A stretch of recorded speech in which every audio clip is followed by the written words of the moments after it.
ሰላም ቤተሰቦች እንዴት ናችሁ? በዛሬ ቪዲዮአችን ደግሞ እንዲሁ እንደተለመደው አማርኛ ፊደላትን በእንግሊዘኛ ይዤላችሁ መጥቻለሁ ማለት ነው። በጣም ብዙ ልጆች ወደውታል። ከዚህ እንደምታዩት ከ70 እና ከ63000 በላይ እይታ ያገኘ ከ9 ወር በፊት የሰራሁት ቪዲዮ ነበር። ስለዚህ አሁንም ልክ በዛ መንገድ በቀላል መንገድ እንዴት እንደምትለዩዋቸው አማርኛውን አነብላችኋለሁ። ከታች ደግሞ እንግሊዘኛ ወክላቸውን አብሬ ይዤላችሁ መጥቻለሁ ማለት ነው። ለብዙ ልጆች እንዲደርስ ቪዲዮ ላይክ አድርጋችሁ ጀምሩ። ቀጥታ ወደ ቪዲዮ እንገባለን። መልካም ቆይታ። እሺ ከዚህ ላይ በመጀመሪያው ላይ የምታዩዋቸው አማርኛ ፊደላቶች ናቸው እነዚህ ማለት ነው። ሀ ሁ ሂ ሃ ሄ ህ ሆ። ስለዚህ በጣም ቀለል ባለ መንገድ ነው ማሳያችሁ ማለት ነው። አሁን በእንግሊዘኛ ሀ ለሚለው ድምጽ ማንን ትይዙልኛላችሁ ማለት ነው? ኤችን ማለት ነው። የመጀመሪያው ፊደል ወይም እንግሊሽ ሌተሩ ኤች ነው ወክሉ ማለት ነው። ኤች ያንዳንዱ በመታዩበት ጊዜ በሀ ቤቶች ማን አለ? ኤች ማለት ነው። ሌተር ኤች ሶ ኤች ከሁሉ ቦታ ከጻፋችሁ በኋላ የምትጨምሩት ቫውል ሌተሮች ወይም ሁለተኛ ላይ የሚገኙት ቫውል ሌተሮች የሚባሉት የመጀመሪያው ሀ ስንል አ የሚለው ድምጽ ኤ አለ። ሁ ስንል ኤች ዩ ነው። ኤች ያው ኮንስታንት ነው ቋሚ ነው። ዩ አለበት። ሁ ስንል ሂ ስንል ኤች አይ ነው አይ ያለችበት። ሃ ስንል ከመጀመሪያው ጋር ኤች ኤ ማለት ነው። ሄ ስንል ኤች ኢ ማለት ነው ኢ ያለችበት። ህ ስንል ስድስተኛው ምንም ቫውል አንጠቀምም። ከዛ ሆ ስንል ኤች ኦ ማለት ነው። ማን ነው እዚህ ጋር ቫውል የጨመርነው? ኦ ማለት ነው። ኦን የጨመርነው። ስለዚህ በጣም በቀላሉ መንገድ ለመያዝ ቋሚ ኤችን ትይዛላችሁ። ከዛ ቫውሎቹን ብቻ መጨመር ማለት ነው። ሁሉንም ማየት ትችላላችሁ። ለምሳሌ ለን ማየት እንችላለን። ለ ሉ ሊ ላ ሌ ል ሎ አይደለ? ስለዚህ የነዚህ የለ ደግሞ ዋና ኮንሶናንት ወይም ተነባቢ በእንግሊዘኛ ማን ነው? ኤል ነች ማለት ነው። ኤልን ብቻዋን ሳይሆን ለምንላት ኢን ስንጨምርበት ለ የሚል ድምጽን መተካት ይችላልናል ማለት ነው። ከዛ ሉ ስንል ኤልን ጽፈን ከዛ ዩን ማለት ነው። አሁን የሃ የመጀመሪያውና የለ ይለያያሉ። ለምን? ሃ ስንል አ የሚል ድምጽ ስላለ ኤን የተጠቀምነው ማለት ነው። የለ ግን አ የሚል ድምጽ ስላለ ይሄኛው ኢን ነው የምንጠቀመው ማለት ነው። ከዛ ውጭ ግን ከዚህ በኋላ ያሉት ተመሳሳይ ናቸው። ሁ ስንል ዩን ተጠቅመናል። እንደገና ደግሞ ሉ ስንልም ዩን ተጠቅመናል። ቫውሎቹን አንድ ከያዛችኋቸው ተመሳሳይ ነው ወደታች ስንመጣ ማለት ነው። ነገር ግን ኮንስታንቱ ለ ስንል ኤል ድምጽ ነው። ል ማለት ነው። ል ሌተር ል ነው የምንጠቀመው። ስለዚህ ኤል ዩ ይሆናል። ሊ ስንል ኤል አይ ይሆናል። ሂ ስንል ኤች አይ ነበር ያደረግነው። ከዚህ ጋርም ሊ ስንል ኤል አይ ይሆናል ማለት ነው። ላ ስንል ኤል ኤ ኤ። ሃ ስንል ኤች ኤ ነበር አይደለ? ላ ስንልም ኤል ኤ ይሆናል ማለት ነው። ከዛ ሌ ስንል ደግሞ ኤል ኢ። ይሄም ኢ ኢን ጨመርንበት ማለት ነው። ኢ ኤል ኢ። ከዛ ል ስንል ኤልን ብቻ ማለት ነው። ምክንያቱም ይሄኛው ስድስተኛ ድምጽ ስለሆነ ማለት ነው። ስድስተኛ ድምጾች ደግሞ ቫውል አያስከትሉም ኮንሶናንቶች ብቻ ናቸው። ከዛ የመጨረሻውን ስታዩት ሎ ስንል ኤል ኦ ልክ ሆ ስንል ኤች ኦ እንዳደረግነው ሁሉ ይሄኛውም ኤል ኦ ይሆናል ማለት ነው። ስለዚህ ተመሳሳይ ነው። ሌላኛው ይሄንን ይሄ ሃ ይባላል። ሐመሩ ሆ ማለት ነው። ሃ ሁ ሂ ሃ ሄ ህ ሆ። አያችሁት አይደለ? ይሄኛው ቀጥታ ምንም እንትን ማለት አይጠበቅብንም። የዚህኛውን አምጠን ኮፒ ማድረግ ነው። ምክንያቱም ድምጻቸው ተመሳሳይ ስለሆነ ይሄኛው እንግሊዘኛ ውክል ለዚህኛውም ይሆናል ማለት ነው። ሃ ኤች ኤ ነው።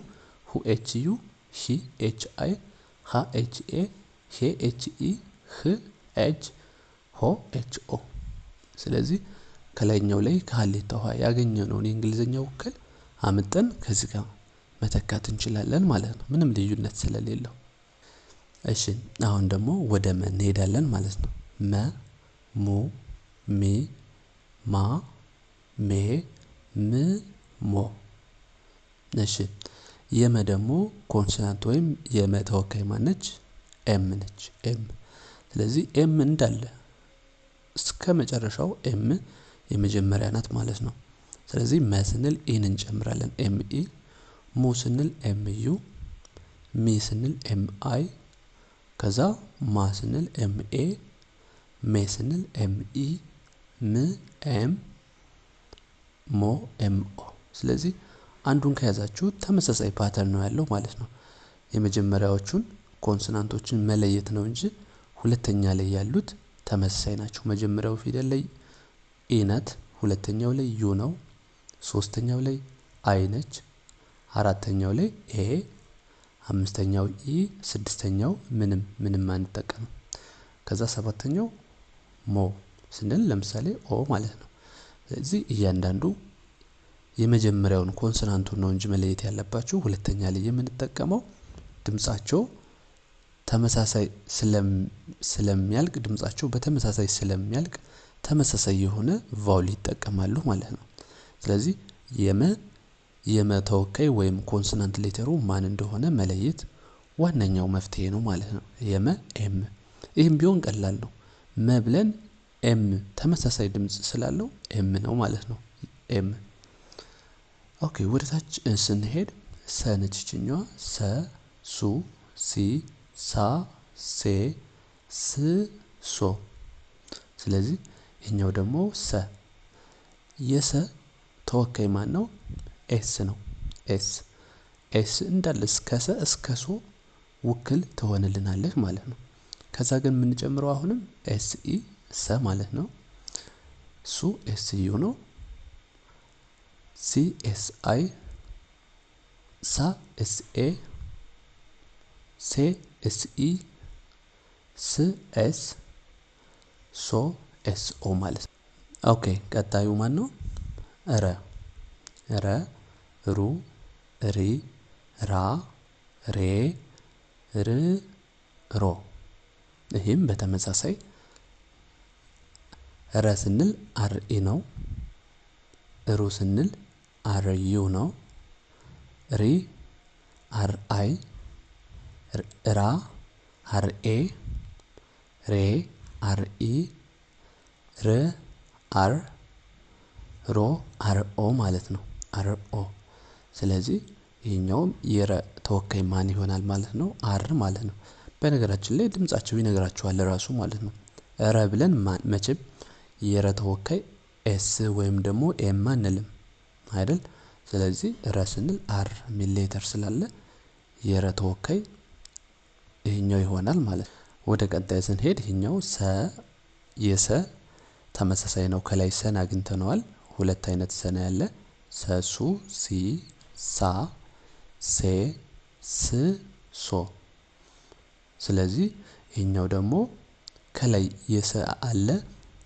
ይሄኛውም ከላይኛው ሰ ጋር ተመሳሳይ ነው። ኤስ ነው ውክሉ።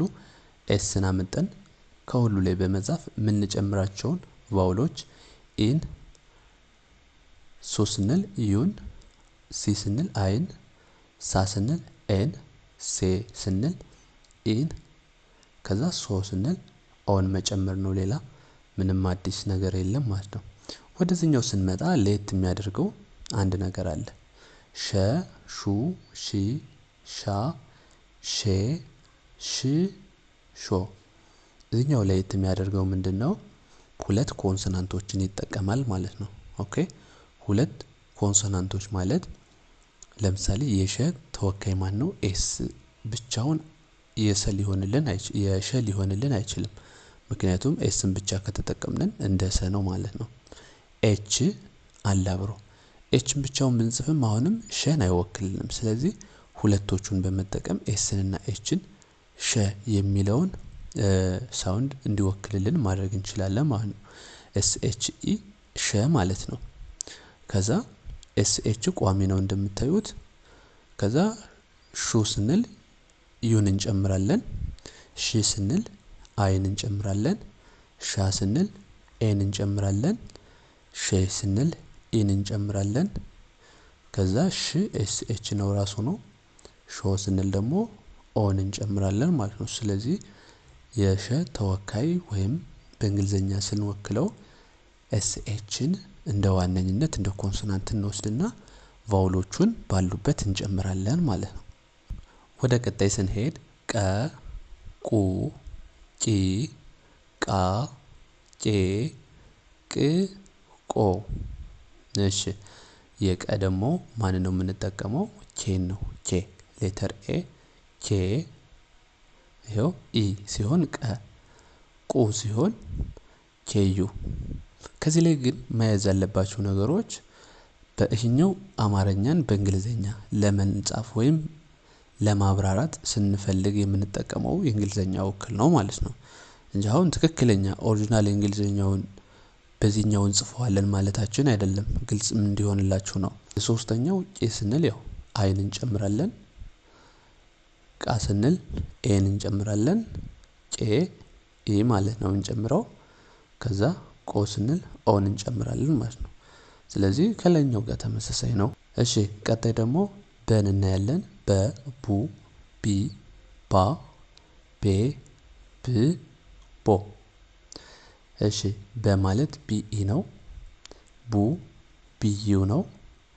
ቢ ቢአይ፣ ባ ቢኤ፣ ቤ ቢኢ፣ ብ ቢ ብቻውን፣ ቦ ቢኦ። እሺ የበ ደግሞ ዋና ተወካዩ ከስሙ እንደምትረዱት ቢ ይሆናል ማለት ነው። ሌተር ቢን እንጠቀማለን። ስለዚህ ሌሎቹን ባሉበት ማስቀመጥ እንችላለን ማለት ነው። ሌላኛው ተ ነው። ተ፣ ቱ፣ ቲ፣ ታ፣ ቴ፣ ት፣ ቶ። እነዚህ እንደምታዩቸው ደግሞ ተን የምንወክልበት ሌተር ማን ነው? ቲ ነው። ከስሙ እንደምትረዱት ተ ቲ ይሆናል ማለት ነው። ቲ እና ኢን ስንጨምር ተ የሚል ድምጽ እናገኛለን። ቱ ስንል ቲዩ፣ ቲ ቲአይ፣ ታ ቲኤ፣ ቴ ቲኢ፣ ት ስድስተኛው ላይ ቲ ብቻዋን ማለት ነው። ከዛ ቶ ቲኦ ማለት ነው። ቲኦ። ኦኬ ከዚህ ቀጥለን የምናየው ቼ ነው። ቸ፣ ቹ፣ ቺ፣ ቻ፣ ቼ፣ ች፣ ቾ። ይሄኛው ደግሞ ቅድም እንዳሳየዋችሁ ሸን እንዳሳየዋችሁ ማለት ነው። ሸ 3 ፊደሎች አይደል ያሉት፣ ቸም እንደዚሁ ማለት ነው። ስለዚህ ሲኤች በአንድ ላይ ሲሆኑ ቼን እንድንመሰርት ያደርጉናል ማለት ነው። ቼን እንድንመሰርት ሲኤች ኢ ሲሆን ቼ የሚል ድምጽ ይኖረዋል። ሲኤች ዩ ሲሆን ደግሞ ቹን ይመሰርትልናል። ሲኤች አይ ሲሆን ቺን ማለት ነው። ሲኤች ኤ ቻ፣ ሲኤች ኢ ቼ፣ ሲኤች ች፣ ሲኤች ኦ ቾ ማለት ነው። ለዛሬ ቪዲዮአችን ከዚህ ላይ ብቃንና እስኪ እናንተም በደንብ ተለማመዱት። እስከዚህ የመጣ ነው ከሀ እስከ ቸ ያሉ ፊደላቶችን እየጻፋችሁ እስኪ በቴሌግራም ላኩልኝና አይላችኋለሁ ማለት ነው። በግል የምትማሩ ልጆች ፍላጎት ያላችሁ በአጭር ጊዜ ውጤታማ ለመሆን ከዚህ ላይ ባስቀመጥኩት ስልክ የደውላችሁ አናግሩኝ። በግላችሁ የሚመቻችሁ ሰዓት መርጣችሁ መማር ትችላላችሁ ማለት ነው። በቀጣይ እስከምንገናኝ መልካም ጊዜ